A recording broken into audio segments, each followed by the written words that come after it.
이제부터 설교를 시작하도록 하겠습니다. 우리는 지난주에 성경이 무슨 책인지 살펴봤어요. 자, 이번 주에 퀴즈의 답이었습니다. 선율아, 성경은 목사님이 무슨 책이라고 했니? 두 가지라고 했는데.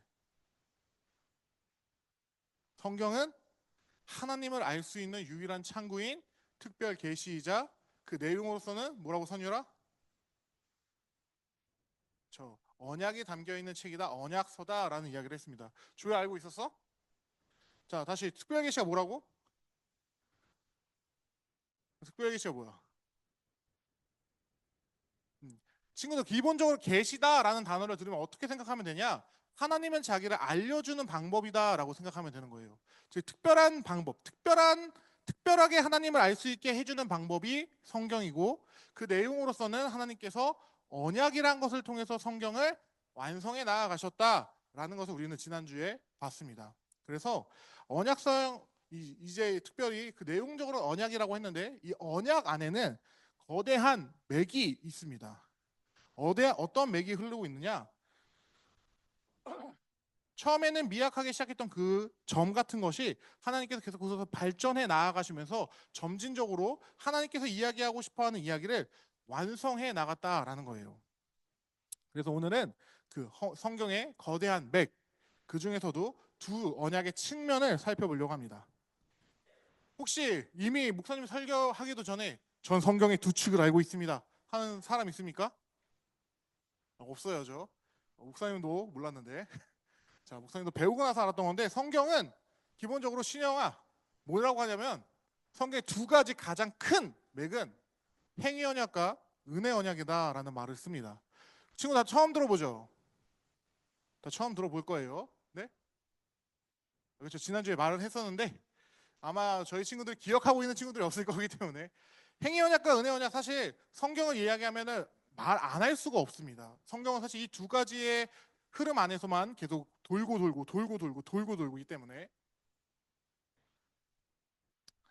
자, 근데 오늘 이제 목사님이 함께 이야기하고 싶은 건, 왜 그러면 언약이라는 것, 즉 하나님의 약속 앞에다가 어떤 건 행위라는 단어를 붙였고, 왜 어떤 건 은혜라는 단어를 붙였으며, 그리고 행위와 은혜는 관련이 있는지 없는지에 대해서 함께 살펴보려고 합니다. 사실 여러분은 행위 언약이라고 해서 처음 듣는 것 같지, 사실 이거 보면 다들 기억할 거예요. 자, 뭐죠? 준모야? 뭐예요 이게? 그치, 아담과 하와 사건입니다. 예, 우리가 행위 언약이라는 단어가 생소해서 그렇지, 사실 행위 언약은 성경적으로 이야기하면 그냥 아담과 하와에게 선과 악을 알게 하면 나무의 열매를 먹지 말아라 라는 명령을 주셨던 그 사건을 이야기합니다. 하나님께서 무죄한, 죄가 없는, 아주 깨끗한, 창조되었을 때는 인간 선한 존재였죠. 그 아담과 한 가지 약속을 맺습니다. 어떤 약속이었죠? 자, 누구에게 물어볼까? 그래, 민규야. 하나님이 아담에게 어떠한 약속을 주셨어? 이 선과 악을 알게 하는 나무를 주시면서. 그렇지, 왜 먹지 말라고 했어? 먹지 않는 게 중요한. 그렇죠, 맞아요. 그래서 이걸 나중에 호세아였나? 누가 이걸 다시 이제 해석하는 장면이 있는데, 성경은 사실 이 내용이 무너지면서 앞으로 우리 성경 사실 볼 필요가 없어요. 아담의 이 사건은 예수 그리스도랑도 연결되는 사건이기 때문에 너무 중요한데, 이 사건이 무슨 사건이냐? 자, 시영아, 너가 아담이야 이부터. 아담아, 동산 중앙에 있는 선과 악을 알게 하는 나무의 열매는 먹으면 안 돼. 왜냐면 그걸 먹으면 너는 죽을 거야.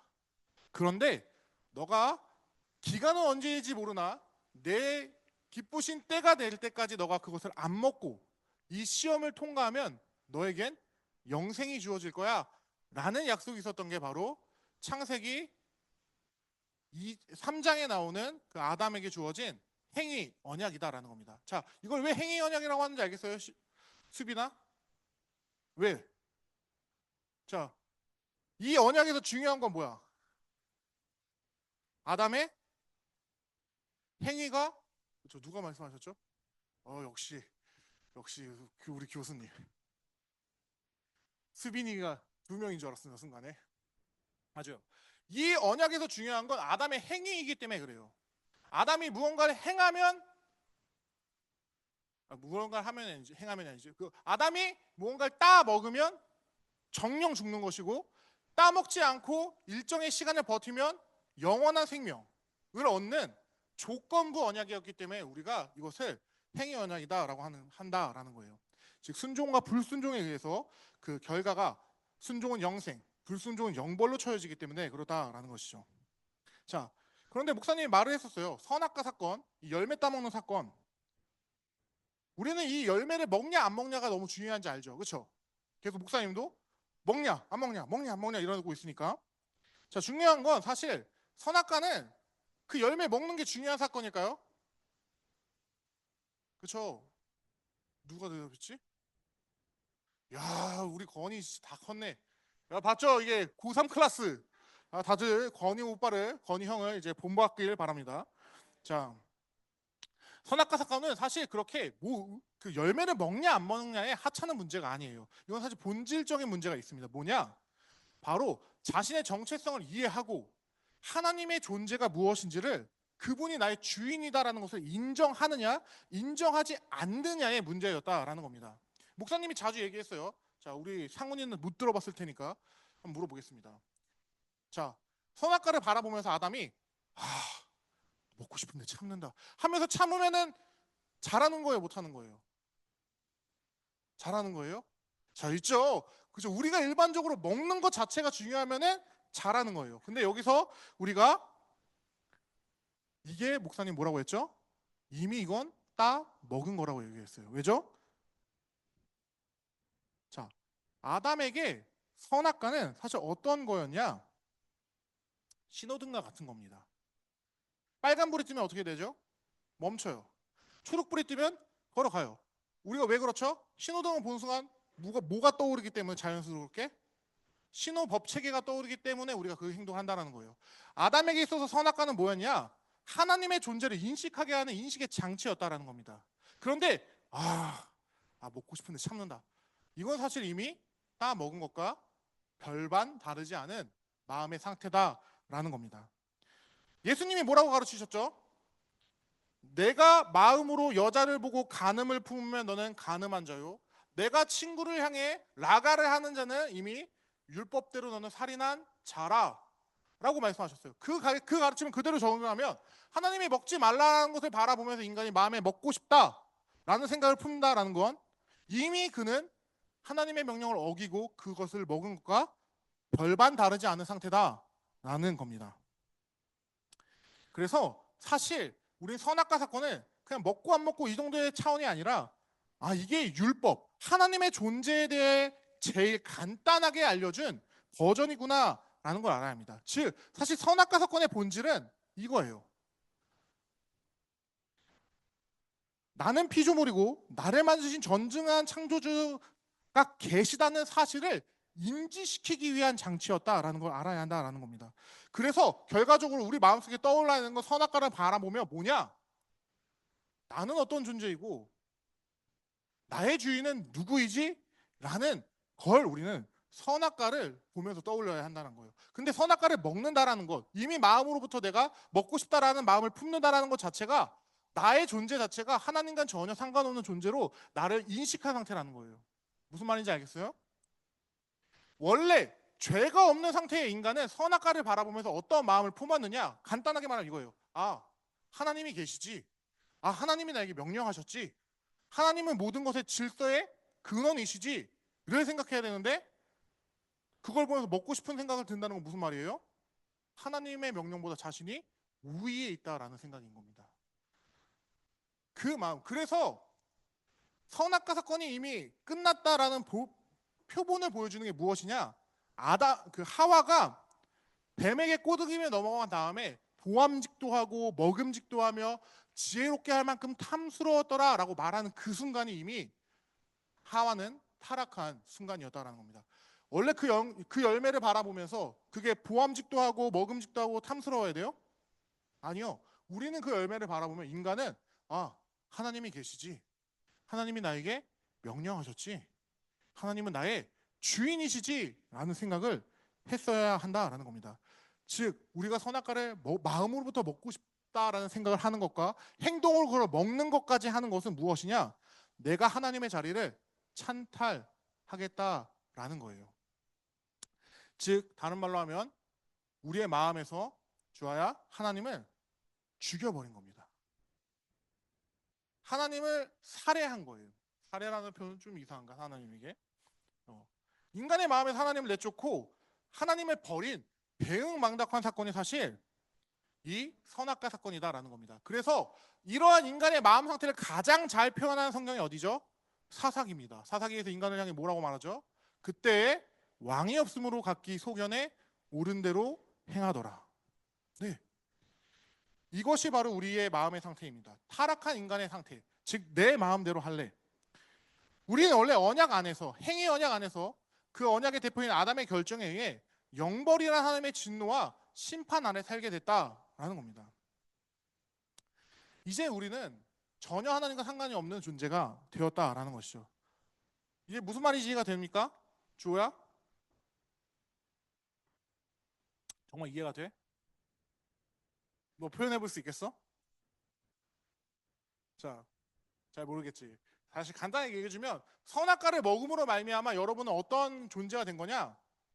누군가에게 뭐 하세요라는 말을 듣는 게 싫어진 존재가 됐다라는 거예요. 목사님이 아침 9시까지 나오세요. 싫은데요? 제 마음대로 할 건데요? 이 마음 자체가 이미 우리가 이걸 원죄다라고 이야기하는 겁니다. 원래 인간은 절대적인 권위이신 하나님의 명령과 하나님의 어떠한 가르침에 순종하고 그것을 따라가는 게 가장 인간에게 행복한 것이고 그것이 인간의 가장 복된 거였어요. 그게 말하는 성경에서 말하는 자유는 그것을 자유라고 하고 성경에서 말하는 진정한 쉼은 하나님의 명령 안에 있는 것을 쉼이라고 얘기합니다. 원래 그런 개념이었는데 인간이 뭘 한 것이냐? 하나님을 내쫓고 이제는 내가 하고 싶습니다 라는 생각이 된 겁니다. 나는 누워서 쉬는 게 쉬는 거예요. 나는 밥 먹는 게 즐거움이에요. 내 마음대로 내 인생은 내가 컨트롤할 거예요. 내 인생에 끼어들지 마세요. 인간의 타락한 상태의 결과다라는 거예요. 그리고 이런 결과가 어떻게 우리에게 나타나게 되냐? 행위 언약 안에서 언약의 대표였던 우리의 시조였던 아담이 선악과를 따먹는, 즉 하나님 필요 없어요, 내 마음대로 할래요 라는 그 결정에 의해 우리 모두가 하나님의 진노와 심판 아래에 놓이는 존재가 됐다는 거예요. 자, 여기서 여러분 중에 단 한 번이라도 나는 내 마음대로 할래 라는 마음 가져본 적 없는 친구들 있나요? 없죠? 목사님만 해도 내 마음대로 하고 싶어요. 나도 집에 가면은 소파에 누워서 핸드폰만 하고 집에서만큼은 쉬고 싶고 그럴 때가 많아요. 그런데 그럼 돼요, 안 돼요? 그러면 안 돼요. 그러면 아내한테 혼나요. 아내한테 미움받아요. 근데 친구들도 마찬가지죠. 자, 목사님이 홍지수라고 하면 안 되지. 목사님이 우리 아내를 골랐던 이유는 제일 가장 큰 이유가 뭘까요? 하나님께서 점지해 주셔가지고 어쩔 수 없이 만났을까요? 그렇죠? 내 마음에 좋았으니까 만난 거예요. 우리는 연애마저도 우리는 뭔가 하는 것마저 조그마한 선택마저도 내 마음대로 하는 걸 원하는데 하나님께서는 성경에서 뭐라고 얘기하냐? 근데 그 상태가 사실은 죄야 라고 이야기하고 있다는 겁니다. 우리의 이런 마음 상태가 그럼 왜 우리에게 생겼냐? 다시 말씀드리지만 언약에는 대표가 있고 머리가 있고 그 머리에 의해서 머리가 선택한 결과가 전가되기 때문입니다. 이거 정말 간단하게 생각하면 쉬워요. 자, 반장이 옆반이랑 햄버거 내기를 했어. 반장 가위바위보래. 너희 회장이라고 하나? 자, 1반 반장과 2반 반장이 가위바위보를 해요. 그럼 이렇게 하면 너희가 더 고3 대표 간건과 고2 대표 우리 김대용 씨가 가위바위보를 해서 진 쪽이 이긴 쪽에 햄버거 200개 사주기를 내기를 했어요. 자, 그리고 대용이가 졌어. 그럼 고등학교 2학년들 어떻게 해야 돼? 너희들은 돈을 다 털어서 뭐 해야 돼? 얘네한테 200개를 사줘야 돼. 근데 너희의 모든 의견이 담긴 게 아니잖아. 그치? 그냥 대용의 가위바위보 가위를 냈을 뿐인데 이 손가락 2개가 갈라진 거 하나 때문에 너희가 모두 다가 그 결과에 대한 책임을 지게 되잖아. 이런 것처럼 어떠한 이제 특별히 성경에서는 그걸 언약이라고 하는데 하나님과 맺는 언약에는 그렇게 우리를 대신해서 앞에 서는 자, 대표가 존재하고 그 대표의 결정에 의해서 그 결정이 다 우리에게 전달된다라는 개념이 존재한다라는 겁니다. 자, 그리고 우리 언약의 대표 처음에 이 행위 언약 같은 경우는 우리가 대표를 고를 수가 없었어요. 왜죠? 여기서 아담보다 먼저 태어난 사람 있어요? 기본적으로 성경에서는 아담을 인류의 시초라고 보고 있기 때문에 그 시조에게 언약의 대표의 자리를 주게 된 겁니다. 우리는 성경 표현대로 다 아담의 안에 있었기 때문에 그가 선택한 결과가 자연스럽게 우리에게 전가되었다라는 거예요. 그래서 그 대표적인 것이 무엇이에요? 원죄, 내 마음대로 할래다라는 것이죠. 자, 그러면 보통 재용아, 너가 하나님이야. 너가 그 나라 왕이었어.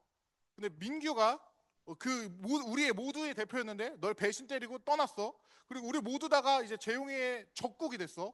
그러면은 근데 너는 더 큰 왕국의 왕이야. 엄청난 힘을 지니고 있어. 이 백성들 사랑해 줘야 돼? 어떻게 해야 돼? 너에겐 2천만 군대가 있고 여기 한 60명밖에 없어. 2천만 군대를 어떻게 해야 돼? 그쵸? 짓밟아야 돼요. 그게 공의예요. 그쵸? 당연한 거죠. 하나님의 원수가 됐습니다. 우리가 이제는 하나님 마음대로, 하나님 뜻대로, 하나님의 방법대로 사는 것이 아니라, 그래서 주님께서도 너희가 하고 싶은 대로가 아니라 하나님의 나라와 그의 뜻과 그의 의를 구하라고 하신 건데, 이제 우리는 하나님의 뜻, 하나님의 의, 하나님의 방법 관심도 없고 내 마음, 내 뜻, 내 생각대로 하고 싶어하는 존재가 됐어요. 그럼 하나님 뭐 해야 돼요? 그분의 공의에 입각해서 우리를 다 쓸어버려야 돼요. 먼지 한 톨 안 남기고 다 없애야 되는 게 원래 맞습니다. 근데 하나님 그 선택하십니까? 안 하신다라는 거예요. 이 배은망덕한 죄인 하나님 뭐 하기로 작정하셨냐? 하나님의 또 다른 속성인 사랑의 속성으로 이를 사랑하기로 했다라는 겁니다. 우리가 가끔 많이 착각하는 게 하나님은 사랑 아닙니다. 하나님은 사랑이에요라는 건 하나님을 우상으로 만드는 정말 나쁜 말이에요. 사랑은 하나님 안에 있는 속성일 뿐이에요. 하나님은 공의도 되시고 사랑도 되시고, 하나님은 또한 거룩하신 분이시며 무한하신 분이시며 영원하시고, 하나님은 한 단어에 담을 수가 없습니다.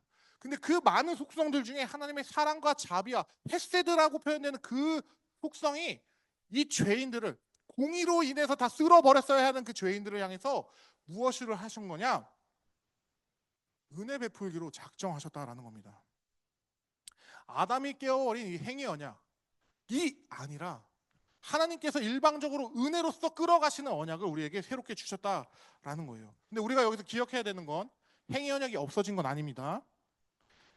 그런데 행위 언약 안에서 그 누구도 이거 이룰 수 있어요, 없어요? 이미 우리는 행위 언약을 이룰 수 없는 좌절된 존재예요. 행위 언약 앞에서 누구도 의롭다라는 이야기를 들을 수 없습니다. 그 로마서에서 나오고 갈라디아서에서 나오고 이 성경 전체가 여러분들이 강조하고 있는 바예요. 의인은 없나니 하나도 없으며 하나님을 찾는 자도 없고 하나님 앞에서 당당히 설 자다 없다라고 성경은 인간을 향해서 분명히 얘기합니다. 그런데 하나님께서 왜 우리에게 이 행위 언약을 이야기하시는 거냐? 하나님은 사실 이 행위 언약이 이루어지길 원하시거든요. 성경의 표현을 하면 율법이 정한 바 의를 획득한 자가 그 의로 구원을 받게 된다라는 구절이 존재합니다. 맞죠? 이거 로마서에서 얘기하는 바니까. 그래서 우리는 기본적으로 구약을 어떻게 해석하죠? 이 관점으로 해석해요. 아, 십계명을 지켜야 돼. 율법을 지켜야 돼. 내 명령과 규례를 지켜야 돼. 라는 계속 이야기가 나오니까 그 행위를 통해서 구원받을 수 있구나. 즉, 구약을 행위 구원으로 착각하는 경우가 있다라는 겁니다. 다시 말씀드리지만 우리 행위 언약 실패했어요, 성공했어요? 우린 다 실패했어요. 그런데 하나님은 여전히 자신의 그 행위 언약 기준을 제시하십니다. 왜 그렇죠? 뭐 우리가 절망하는 걸 보기 위해서 이 답 없는 인간들 날 배신하고 떠나더니 그래 한번 끝까지 좌절하거라, 이 모습을 보시기 위해서 우리에게 계속 행위 언약을 주장하는 걸까, 시영아? 아니다라는 겁니다. 그렇다면 왜 주장하시는 거냐? 그분이 참 하나님이기 때문에 그래요. 아까 뭐라고 했죠? 하나님에게는 사랑도 있지만 뭐도 있다고? 공의가 있습니다. 하나님은 참 진리이신 분입니다. 거짓이 조금도 없으신 분이기 때문에 자신이 갖고 계시는 그 공의를 버릴 수 없어요. 만약에 하나님이 우리를 너무너무 사랑해서 내가 갖고 있는 공의 버리고 그냥 너희 사랑해 줄게 라고 하면 그 하나님이에요? 그 순간 그 존재는 악마가 됩니다. 우리가 섬길 존재가 아니에요. 왜냐? 우리를 사랑하기 때문에 공의를 버린다, 없앤다, 하나님 안에서 무엇인가를 빠져나간다. 하나님한테 변화가 생겼어요, 안 생겼어요? 우리 민주나 하나님이 공의를 버렸대. 그럼 하나님 안에서 공이라는 부분이 사라지는 거잖아. 그럼 하나님에서 뭐가 없어지면 돼, 안 돼? 이거 변화가 생긴 거야, 안 생긴 거야? 그렇지. 변화가 생기면 돼, 안 돼? 하나님은 근데. 그렇지. 그렇기 때문에 하나님은 자신이 공의로우신 분이시기 때문에, 참 하나님이시기 때문에 자신의 무엇을 버릴 수 없는 분이다라는 겁니다. 그렇기 때문에 우리는 불변하신 그 하나님이시기 때문에 우리에게 자신의 기준을 여전히 제시하시는 것뿐인 거예요. 그런데 하나님도 알고 우리도 다 알아요. 의인은 없나니 하나도 없고 하나님을 찾는 자도 없다라는 사실을 너무나도 잘 알고 있다라는 겁니다. 우리는 불가능한 존재예요. 할 수가 없어요. 그럼에도 불구하고 하나님께서 행위 언약과 율법을 계속해서 기준을 제시하는 이유는 무엇이냐? To be continued. 조금 이따 얘기해 줄 건데 중요한 건 율법만 주고 끝났어요. 하나님이. 예. 하나님께서 율법을 주시면 동시에 뭘 줬지? 산들아? 자, 율법을 줬어. 신의 산에서 율법을 주셔. 막 10개만 딱 주셔. 그 다음에 지키거라. 못 지키면 너희 나 죽는다. 이러셨어? 아니지. 뭘 줬지? 레위기에서?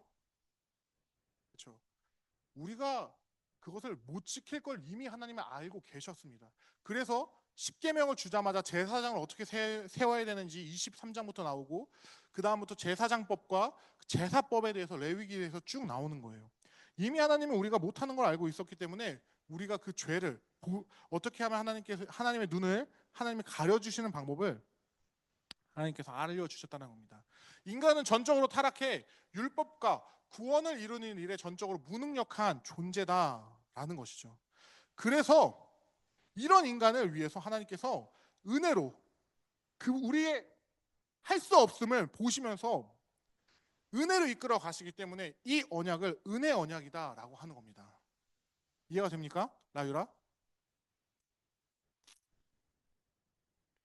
자, 행위 언약의 기준은 무언가 하고 안 하고였어. 근데 행위 언약의 기준대로 우리가 무언가 할 수 있는 존재예요? 못하는 존재이기 때문에 하나님께서 그래 내가 너희 다 알아. 근데 나는 일단 이런 하나님이야.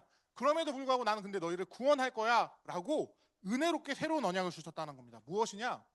자, 아담이 있었어요. 아담이 있었는데 아담이 이제 언약에 실패하면서 아담은 언약의 대표가 아니라 언약을 기다리는 사람으로 바뀝니다. 처음에 아담에게 주셨던 언약 창세기 3장 15절 내가 너희의 이 절망적인 상황을 바꿔줄 존재를 보낼 거야. 그 사람 기대해. 그 얘기를 하시고 그 얘기 속에서 그 사람들을 기대했던 내용이 우리가 원 역사라고 말하는 창세기 1장부터 11장까지의 내용. 그 다음에 하나님께서 그런데 그 여자의 후손을 아예 특정 민족의 안에서 보내겠다. 아브라함을 부르시면서 창세기 12장 1, 2, 3절을 통해서 이 나오는 모든 구절은 밑줄을 쳐놔야 됩니다. 이거는 여러분의 성경에서 닳도록 밑줄이 쳐져 있어야 되는 가장 중요한 구절들이에요. 창세기 12장 1, 2, 3절에서 뭘 얘기하세요? 복의 근원, 그분, 그 존재, 아브라함의 씨가 오는 순간 모든 게 바뀔 거야. 그 사람을 기대해 라고 하시면서 하나님 여기서 끝나요? 아니죠. 더 나아가죠. 바로 사무엘하 7장 12에서 16절 다윗의 자손이 오실 건데 그가 오면 그 영원한 나라를 내가 계속해서 말했었던 그 나라를 영원히 멸망하지 않고 진정한 참 의가 가득한 그 나라를 내가 회복할 거야 라고 가르쳐 주셨다라는 겁니다. 자, 여러분 성경책이 없어서 뭐 기록 안 하는 거일 수 있겠지만 여러분이 기독교인이라고 한다면 적어도 이 구절들은 여러분의 머릿속에 박혀 있어야 돼요. 여인의 후손 뱀은 여자의 후손의 발꿈치를 상하게 할 것이나 그 여자는 머리를 상하게 한다. 이것도 어디서 나와요? 로만 16 어디예요? 로마서 16장 16절에 나오잖아요. 악한 데는 미련하고 선한 데는 지혜로운 너희가 그 사단의 머리를 깨부술 것이다. 사도 바울이 이 창세기 이 여인의 후손의 계명을 끌고 와서 예수께서 이 모든 것을 이루셨다는 것을 이야기하며 로마서에서 다시 이 구절을 반복하는 이야기. 그러면서 창세기 12장 1, 2, 3절 여기 또 누가 써요? 또 사도 바울이 갈라디아서에서 그 씨는 복수형으로 쓰인 것이 아니라 단수형으로 쓰이면서 예수 그리스도로 그분을 가르친 것이다. 다시 얘기하고 그 다음에 다윗의 후손 또 어디 나와요? 성경 전체에 나오잖아요. 아주 훌륭하구나. 진짜 내가 여기서 점수를 줄 수 있으면 진짜 우리 선율이에게 진짜 내가 점수 한 200만 점을 주고 싶네요. 우리 성경의 이 구절들은 반드시 이게 언약 신약적으로 가장 중요한 예수 그리스도의 그림자적인 복음이다라는 것을 알고 있어야 한다는 겁니다. 그리고 다윗의 자손이 오시면 모든 것을 이룰 것인데 그 내용 그냥 끝나요? 아니요. 선지서에서 계속 얘기하잖아요. 그분이 오시면 너희 마음에 이제는 율법 돌판에 새긴 것이 아니라 마음의 율법을 새겨주실 것이고 너희가 이제 슬피 울며 이래 갈 일이 없을 것이고 아예 뭐 사자와 어린 양이 뛰놀고 해유리가 독사굴에 손 넣어도 되는 그 나라가 올 거다. 다윗의 자손이 오면 그렇게 외치는 겁니다. 새 언약을 기다려라 라고 하면서. 네, 인간은 무능하고 답이 없어요. 인간이 할 수 없기 때문에 하나님께서 내가 너희를 구원할 메시아를 보낼 거야. 그 사람을 기대하고 그 사람을 소망해야 돼, 대망해야 돼 라고 이야기한 내용이 성경 전체고 이걸 지난주에 목사님이 구속사라고 여러분에게 가르쳐 줬던 겁니다. 여러분 성경 이런 내용인지 알고 있었습니까? 여러분이 앞으로는 성경을 이 관점으로 읽어내야 한다는 거예요. 성경을 예수로 해석한다. 예수 그리스도 중심적으로 성경을 바라본다라는 이야기는 여러분이 성경 어디를 피든 지금 이 구절은 여자의 후손 가운데서 이 그리스도를 해석해야 되는구나 라고 보여야 되고 여기는 아브라함의 씨라는 개념 관점에서 하나님께서 역사를 이끌어가고 계시는구나를 볼 수 있으며 또 여기 부분에서는 다윗의 자손으로 오실 그분에 대한 이야기구나.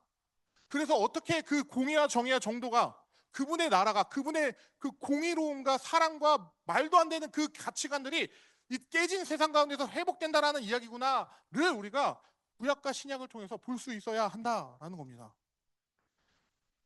그게 성경이에요. 그게 성경의 가장 큰 틀, 행위 언약과 은혜 언약이다라는 겁니다. 근데 우리가 여기서 계속 기억해야 되는 게 목사님이 단지 성경이 우리의 구원만 얘기한다고 했나요? 인간의 구원만 하는 것이 구원만 이야기하는 게 성경일까요? 구원 너무나 중요하지만 목사님이 계속 말하는 게 뭐예요? 하나님 나라, 하나님의 왕국의 회복입니다. 인간의 구원과 하나님 왕국의 회복은 뗄래야 뗄 수 없는 관계를 갖고 있다라는 거예요. 우리는 언약을 인간 구원의 시점을 넘어 하나님의 왕국의 회복이라는 관점을 반드시 수립해야 합니다. 이 관점으로 성경을 보게 되면 또 이렇게 볼 수도 있다라는 거예요. 첫 번째, 하나님께서 하나님의 왕국을 에덴에서 보여주십니다. 내 나라는 이런 나라야. 너무 좋지? 너희가 슬픔도 없고 애통함도 없고 너희가 정말 무엇 안 해도 나 하나로만 만족할 수 있는 그런 나라야. 너희가 내 명령만 지킨다면 그 안에서 모든 것을 할 수 있는 그런 나라야. 근데 뭐가 발생하죠? 3장에 타락이 발생합니다. 하나님께서 그러면은 하나님의 왕국이 망가졌으니까 다 포기했을까요? 아니라는 거예요. 아브라함을 부르시면서 내가 만들 나라는 공의와 정도가 행해지며 이 깨어진 세상, 이 잘못된 세상 이런 세상이 아니라 진짜 참된 곳이야. 그 나라엔 백성이 있을 것이고 그 나라엔 땅이 있을 것이고 그 나라는 복의 근원이 있을 거야 라고 이야기해 주신다는 겁니다. 그리고 그 내용이 아브라함 사무엘하 7장까지 어떻게 이어지고 있는지를 나머지 이제 그 창세기 12장부터 사무엘하 7장까지 내용을 통해 우리에게 보여주고 그 다음은 그림자로서의 하나님 나라 다윗과 솔로몬 시대 때 완성되고 회복되었던 진짜 말도 안 되는 그 나라 가장 하층민 함부로 누구도 쳐다보도 안 보고 만지려고 하지 않고 다가가지도 않는 사람들도 왕 앞에 나아갈 수 있는 정말 공의로운 나라 그런 나라를 보여주시고 그 다음에 아예 대놓고 예수 그리스도가 이 땅에 오심으로 말미암아 이곳에 하나님 나라 임재했다 하나님 나라가 이것이다 라고 회복된 하나님 나라를 보여주시고 그 다음에 마지막으로 뭐예요? 그가 다시 오심으로 말미암아 완성된 하나님에 대한 이야기를 하고 있는 게 무슨 책이다? 성경이다라는 겁니다. 그 안에 이 나라를 회복해 나아가는 이 이야기 안에 하나님의 왕국의 백성으로서 선택된 사람들의 이야기가 또한 구원의 이야기로서 이 안에 존재한다라는 겁니다. 그렇기 때문에 지난주에도 말했지만 우리 성경은 분명히 이 행위와 은혜가 흘러가는 언약의 흐름과 그 모든 것을 감싸들고 있는 구속사라다라는 것을 우리가 알아야 한다라는 겁니다. 행위 언약과 은혜 언약이 정말 중요한데 많은 사람들이 그렇게 생각한다는 거예요. 목사님 무슨 얘기를 해주고 싶은 거냐? 아까 구약을 행위로 구원받는다라고 착각하는 사람들이 있다고 했죠. 행위 언약과 은혜 언약을 절단해서 생각하기 때문에 그래요. 행위 언약이 이루어지는 구약에서는 우리가 행함으로 말미암아 구원받는 거다라는 생각하는데 성경은 그런 얘기하지 않습니다. 은혜 언약은 새로운 구원 방식이 아니라 둘째 아담인 예수 그리스도를 통해 원래 언약을 성취하는 내용이다라는 거예요.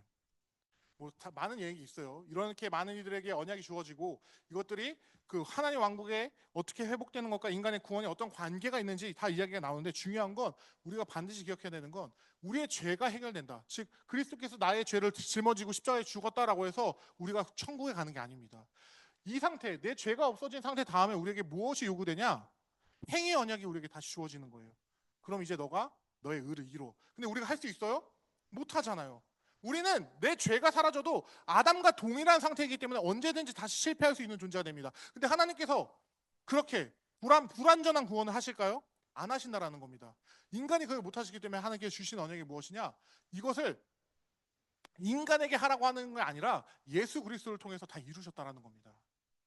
즉 죄의 결과를 해결하시고, 이것이 예수님의 그 고난, 이제 십자가와 죽음, 그리고 우리를 대신해 율법을 완성하심, 그의 온 생애를 통하여 나 대신, 원래 내가 행했어야 되는 그 행위 언약의 그 조건 아래서 예수께서 대신 살아내심으로 말미암아 의를 달성하시고 그 의를 우리에게 주셨다라는 개념인 겁니다.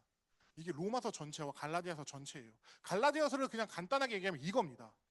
로마서를 간단하게 얘기하면 이거고, 네. 은혜 언약은 행위 언약과 아무런 상관이 없는 것이 아니라 행위 언약을 온전히 완성하기 위한 하나님의 계획이다라는 것을 우리 친구들 반드시 기억하길 바랍니다. 이제 말씀을 맺을게요. 오늘 좀 많이 길었는데, 원래 오리엔테이션이 제일 긴 거예요. 알죠, 친구들? 본 내용 들어가기 시작하면 좀 짧아질 텐데, 오늘까지의 내용들은 목사님이 기본적으로 이 책을 배경으로 여러분에게 이제 설교를 한 내용들입니다. 성경이랑 방대한 내용이 어떠한 맥을 가지고 무엇을 이야기하고자 하는지를 여러분에게 전달했어요. 성경은 사실 단순합니다. 행위 언약이 완성되기를 원하는 책이다라는 거예요. 그것을 위해서 하나님께서는 은혜 언약을 주셨고, 은혜 언약을 통해 행위 언약을 온전히 완성하시는 그리스도와 하나님 나라의 회복을 우리에게 보여주셨다라는 겁니다.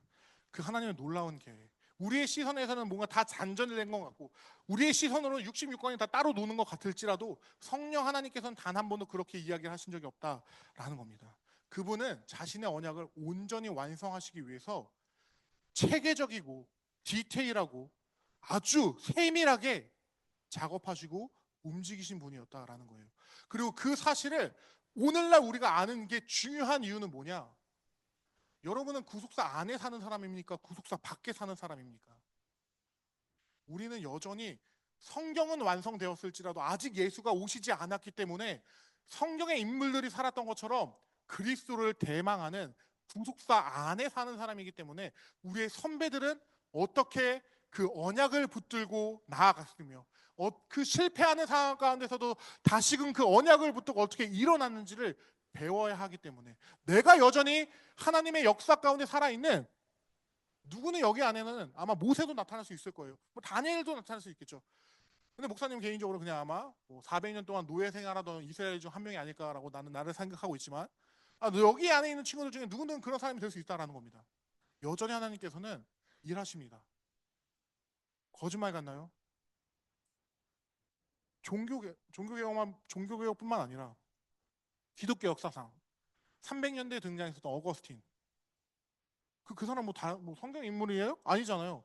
근데 그 사람이 우리의 웬만한 교리의 근간을 집대화시킵니다.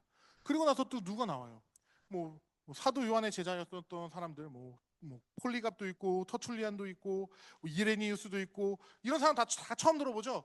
근데 이런 사람들이 있었다고요. 성경은 여전히 끝났을지 몰라도 여전히 구속사 가운데 살아났었던 우리의 선배들이 있어서 우리에게 여전히 성경이 전달되고 복음이 전달된 겁니다. 그러면 그 사람들 과거에만 끝나냐? 종교개혁 시대 때도 있었잖아요. 칼빈, 쯔빙글리, 루터, 베자, 부처. 그럼 종교개혁 때 끝났어요? 아니요. 17세기 네덜란드에서 얼마나 많은 사람들이 오니까 바빙크, 그리고 네덜란드 수상까지 역임했었던 아브라함 카이퍼. 미국에는 없었나요? 조나단 에드워즈. 영국에는 존 오웬. 기독교의 역사는 끝나지 않는다라는 겁니다. 구속사는 여전히 흘러가고 있어요. 여러분이 그리고 그 구속사 안에 살아가는 한 사람이다라는 겁니다. 그런 사람들 중에 누구는 아브라함 링컨처럼 하나님의 뜻을 받아서 모두 대통령이 될 수도 있는 것이고, 어떤 사람은 사회운동가로서, 슈바이처가 신학자인 거 알았어요? 슈바이처 물론 자유주의 신학자이긴 했지만 예수 믿는 목사님이자 신학자였습니다. 선교사님으로서 나가신 거였는데 그런 인물들이 있다라는 겁니다. 여전히 여러분을 통해서 하나님이 일하십니다. 그렇기 때문에 우리가 오늘날 나의 삶이 성경과 무관하지 않고 오늘날 나의 삶이 여전히 하나님의 역사 안에 있다는 것을 이해하기 위해서 우리가 이 내용을 배우는 거다라는 사실을 여러분이 꼭 기억해 주시길 간절히 소망합니다. 그럼 목사님이 기도하고 우리 봉헌하도록 하겠습니다. 기도하겠습니다.